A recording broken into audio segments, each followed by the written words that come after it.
So, Peace in Two Worlds. It's from Sefer Shmiras Haloshon.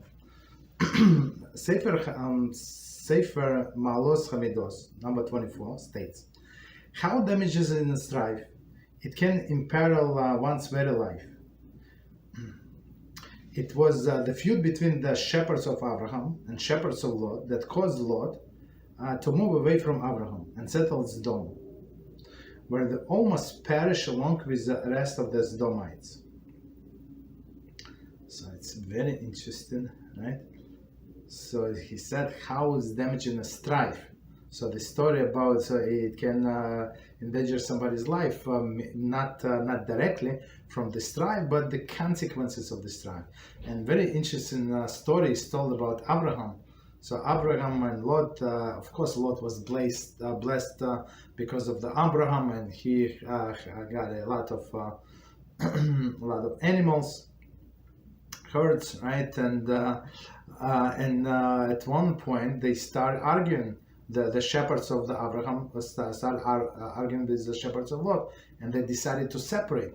And Lot went to Sodom. Abraham said, "Okay, just we must part. You go to the left, I go to the right. You go to the right, I go to the left. Whatever is good for you." And Lot choose plains because it's better for the pasture and stuff like that. But it's very interesting. Here it says, and the Lot almost perished with the rest of the Sodomites. But I would say, it's occurred to me, but all of his shepherds for sure perished because they went with him, and only Lot and his two daughters survived. So all of his employees, I guess they lived in the same place, and they all perished. Very interesting. Okay, continue. Unless they were out in the fields. That's maybe an excuse, but maybe one explanation. But all of the people inside of the Sodom died. Continue. Our sages stated Derech Eretz Zuta, chapter 9. A home is in where the strife will ultimately be destroyed. So that's very scary statement. So one more time, a home in which there is a strife will ultimately be destroyed. So it's whether physically or spiritually, like people would die, people would be scattered everywhere, right? A synagogue in which there is a strife will see the congregants dispersed, and ultimately will be made desolate. And we see there are many places like that. Where there was in a place where I live, for sure there used to be very, very Jewish neighborhood, so Jewish, like every few blocks we have a synagogue, not only synagogue, huge one, and many small ones, shtibels and stuff like that. Yeah.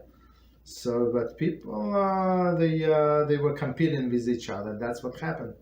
So they many of them deserted or I don't know, moved out or something.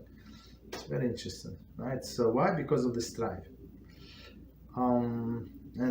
That's how when they strive, they break off, right, and they start their own synagogue. And because why? And I heard like few times, no, not maybe 3 or 4 times in my life, this arrogant people with money. So he said, he does not even know what that he has to hide something. So he said, I want to be a gabbai.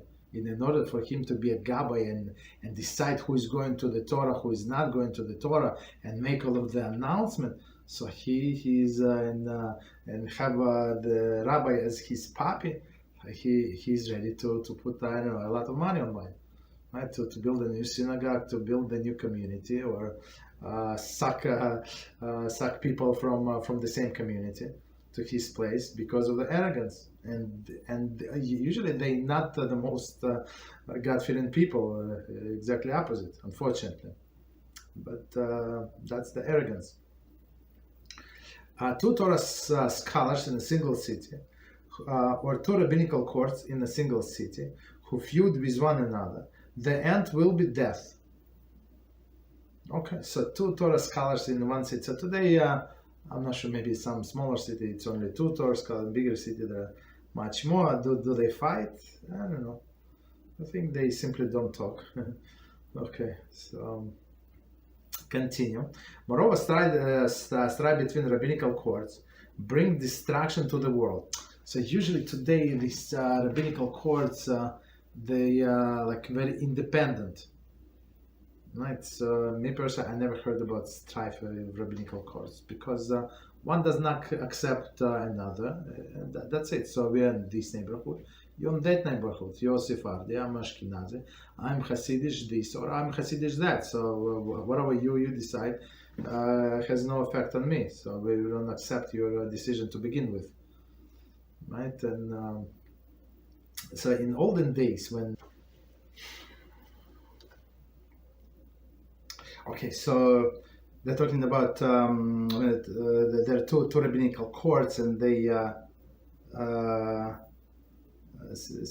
who feud with one another, but usually people don't, I think. Okay. Moreover, strife between rabbinical courts brings distraction to the world. That's a big deal, right? Strife between rabbinical courts brings distraction to the world. Sorry, we said. For when there is a peace among the God's legions in the world, there is a peace among the heavenly legions, as it is written, who builds the upper chambers in heaven, and his union established upon the earth. So let's understand this verse. It's very, not only verse, that the idea behind it. So it says, moreover, when there is a strife between rabbinical courts, that brings distraction to the world, literally. Right, whatever is going on in this world, it's actually, as we said many times, it's reflected, is reflected to the upper world, and then the decision, the court decision of Shaman comes, and that's what's going on in this world. So one more time. For when there is a peace among the God's legions in the world, there is a peace among the heavenly legions, right? So whatever peace is here, so it is reflected to up there, and peace reflected here, back here. That's how it works, right? As it is written, who builds the upper chambers in heaven, and his union established upon the earth. So that's exactly what it says. It's from Amos 9:6. When his upper chambers built. When his upper chamber was built, when his union established on this earth, meaning the Jewish nations is united in peace. So that's power of union. Okay, so let's stop here.